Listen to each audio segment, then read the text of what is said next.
I think this is a fresh and new story that we haven't done before as part of Pony, but the characters are the characters that everyone has grown to really love. It has the same heart, the same humor, the same great characters, the same amazing songs. So although the form has changed, the spirit of My Little Pony is still very much alive. Everyone always asks me for spoilers for the next season or for the movie, and I always say, you're gonna really like it.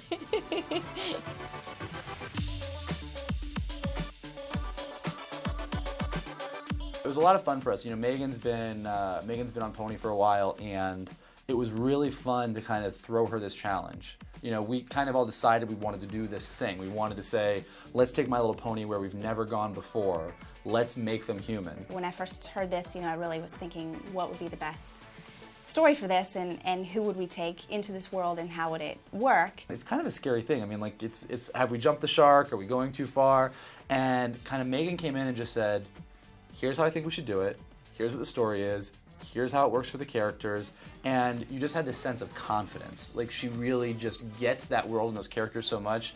I believe she could take them anywhere. She could do ponies in space and it would still feel like Pony. All right, girls. Dance is tomorrow night, and we still don't know how we're gonna get Twilight the vote she needs to be named princess. Right now, folks only know the Twilight from the video Sunset Shimmer posted online. We need to help them see her differently. Yes. I've got it!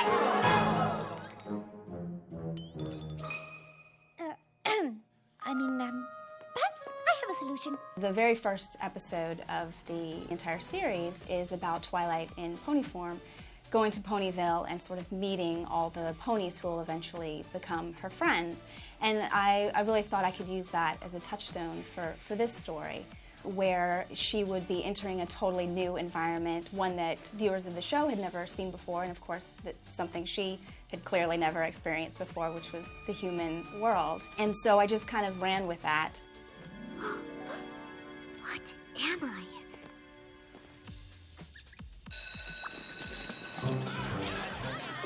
It was particularly fun for me because it was actually so well done and so well written, and when she first starts learning where she is and what she is and how it all works, it's very charming and sweet. Just need to fill this out and you are officially up for the coveted Princess of the Fall formal crown.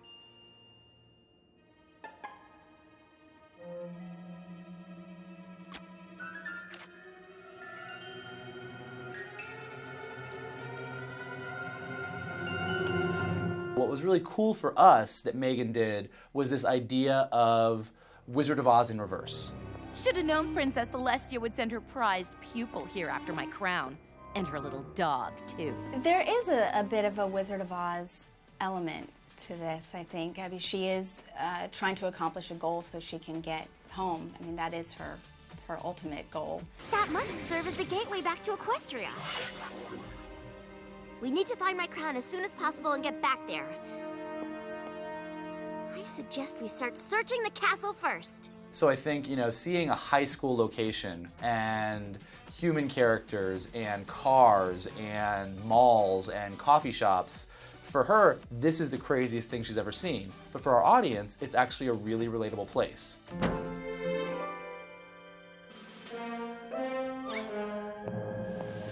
Excuse me. The great and powerful Trixie!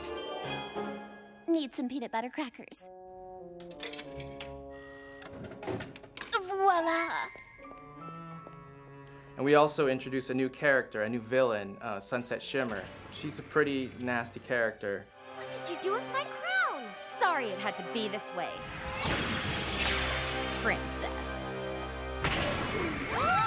I really liked the idea that if there's really a true villain in the world, it's probably the high school mean girl. And having Twilight have to face that type of villain in a high school setting was really exciting to me. This looks terrible. There should be more streamers near the stage and fewer balloons. Yeah! Streamers! And fewer balloons! Fizzy apple cider? Ugh, this is my coronation, not a hoedown. Well, now, it ain't necessarily gonna be your coronation this time around. Oh, Is that so? You country folk really aren't that bright. Must be why the other students say such awful things about you. Part of the fun of this DVD is when you do get to meet all the human versions, you're like, oh, it's Pinkie Pie. Oh, it's Rainbow Dash. Oh, it's Twilight. You get their energy and who they are right away.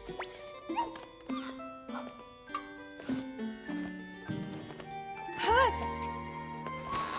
Oh, yes, this is good. No one will recognize you. It's a real testament to how far our characters have come. That they're not just ponies and they're not just one character level. Like, you can take Pinkie Pie and put her in a human form in a high school, completely out of context of anything that would be in a My Little Pony TV series, and she still acts exactly, perfectly, 100% the way that you would expect Pinkie Pie to act. Hi, my name's Twilight Sparkle and... Pinkie Pie? Are you psychic? No. I don't think so. Unless, of course, that's something you can do here. Not usually. Trying to find who they would be in the human world and have it relate pretty clearly to who they are in Ponyville. Rainbow Dash, for instance, is on the soccer team. And I did have that Fluttershy helps out with the local animal shelter. Rarity works in a boutique in the mall. So it was actually pretty easy to find these sort of places to put the girls that would make sense and translate. Somebody order a dozen cases of fizzy apple cider. That was the really fun thing, is that it's not just our 6 main characters. Every character, whether it's the Cutie Mark Crusaders or Granny Smith or Big Mac or Cheerilee or any of them, we get to see our pony characters in a completely different world, but they are still 100% recognizable as exactly who they are. And can I get mine with extra oats? Oats? Scratch that. However you normally make it is fine. I guess one of the bigger kind of fun changes is with Spike is it turns into a dog in this world. Obviously it'd be a little weird if he stayed a dragon. You're not supposed to... Spike? Are you a dog?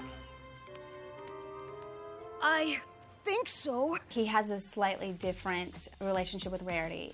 In Ponyville, he has a big crush on Rarity, and she doesn't show much interest in him. But in this world, Rarity thinks he's a cute little puppy. And we'll need a disguise for your dog, which is too bad. He really is so adorable. You know, with a little work, I think I could make him look like a rabbit instead. I think it was really fun to bring them into human form, and part of the fun is the gags of a pony all of a sudden walking on just 2 legs and not knowing, what are these, hands? I don't know what to do with them. So that was a source for a lot of fun. My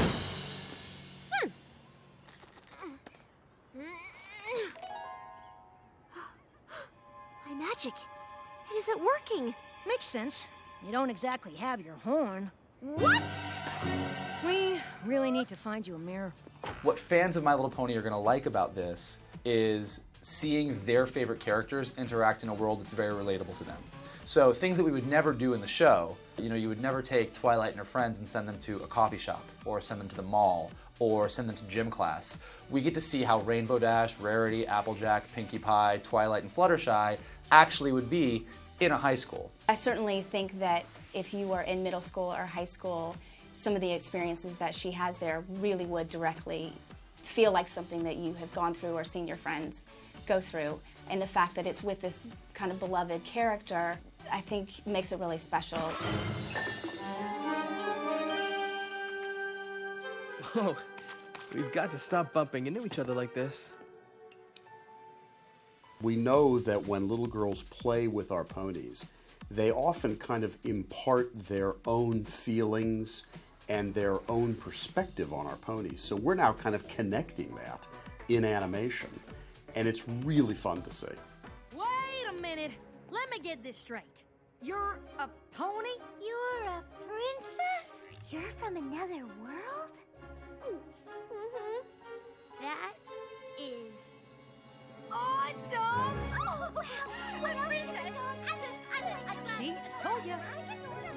The demographic for the fan base of My Little Pony has become so broad, and there's so many people that like it, that I really think you could take these characters and put them anywhere and still make it feel like Pony. I think we could do some other types of alternate worlds where they could take on some different forms potentially, but the human one is just makes the most sense to me. Well, now that they've gone to high school, I'm pretty sure it's time for a CG full-length animated feature with some real people in it. I suggest Tara Strong. The world of My Little Pony is so broad that there are a number of places that we can always take it, and we're always pushing the envelope to keep the pony entertainment and the pony brand fresh and exciting. I don't know that we would go down the road of the My Little Pony fish show, but the thing that's great about My Little Pony is if we did, I could tell you exactly how the Pinkie Pie fish would act. I'm so nervous. You do realize that's not a real word, right?